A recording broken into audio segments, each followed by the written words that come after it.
Joo, tän höyryveturin pikkujumpon TK3 kunnostaminen alkoi siten, että ylipäätänsä vuosikausi tietenkin näitä rautateitä ja nimenomaan höyryvetureita harrastaneena, niin tuolla Haapamäen höyryveturipuistossa, jossa satuin olemaan silloin harrastajana ja sitten oli vielä puistoyrittäjänäkin, niin romutettiin näitä höyryvetureita sitten ja minun käsittääkseni korvaamattomia kapistuksia sillä tavalla korvaamattomia, että näitähän ei enää uusia tehdä tämän tyylisiä ainakaan vetureita.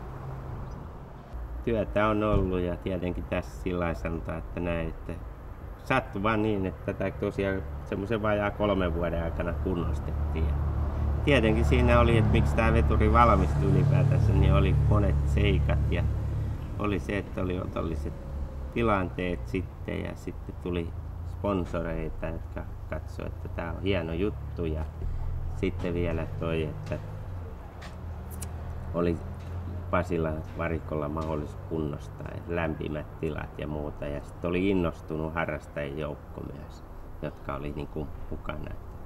Tämä on hieno juttu. Niin tämähän edistyi oikeastaan, niin kuin voi sanoa, uskomatonta vauhtia ja uskomattomalla innolla, että siinä mielessä. Ja sitten voi sanoa, että 5 vuotta jo ajettu ja edelleen pelaa ihan hienosti, että eihän tässä ole oikeastaan mitään normaalia kulumaa, normaalia vikaa, mutta mitään isoja juttuja ei ole ollut. Että mehän niin ollaan 99% liikennöitykin niin kuin kaikki ajot, mitkä on.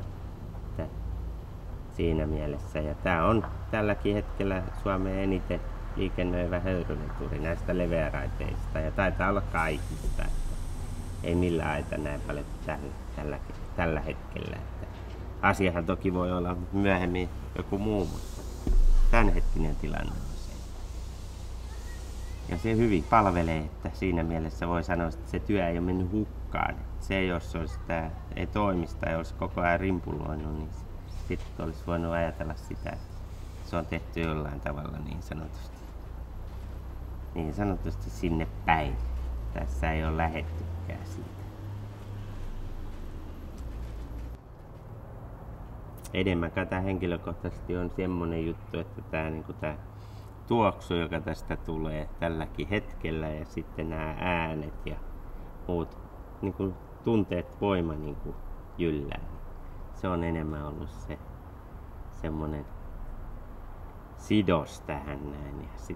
Ja tietenkin on sen takia, että kun tähän on uhrattu yhteensä yli 8000 työtuntia tämän kunnostamiseen, niin se on tuonut jo sitä kun melkein joka vaiheessa on itsekin ollut mukana osittain ainakin, niin siinä on syntynyt jo semmoinen suhde sitten, että tuntee niin kuin omat taskunsa monen paikan.